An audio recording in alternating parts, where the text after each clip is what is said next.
Stephanie Bergman from Stephanie Bam Bam.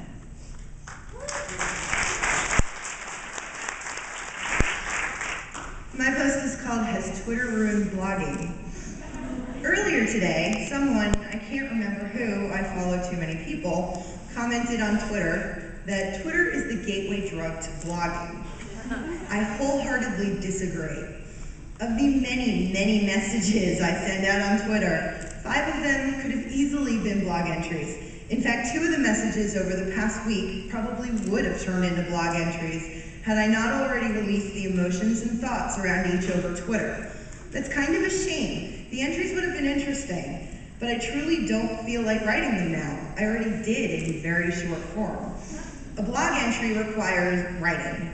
A somewhat decently written article focused around a thought. There is time involved no matter how short the entry is, which means there is always a time delay from the moment I come up with the thought to the satisfaction of posting the entry. A computer is also required since I don't like typing on my BlackBerry. I used to come up with ideas for blog entries and save them for later. I'd email them to myself at home, scribble them down on a Post-it. These days, instead of saving an idea for a later blog entry, I immediately post it on Twitter. All you need for Twitter is a phone. There isn't any real writing or time involved since the largest a tweet can be is 140 characters. I'm able to immediately release the thought and forget about it, or watch and see what other people think, which, let's face it, is what a lot of us do when we're writing anything we share with the public. I've asked questions in this blog. I'm doing it right now. I've also done the same over Twitter. We all crave interaction and responses. Why wait until a blog entry can be written when we can instantly get the thought out over Twitter?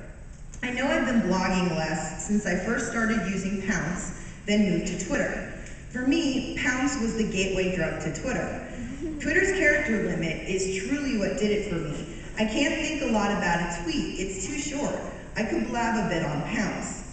We all once said that push technology would change the internet. Pointcast, right? Well, it took a while, but look, it happened. I always have Twitter on, and I'm always checking it.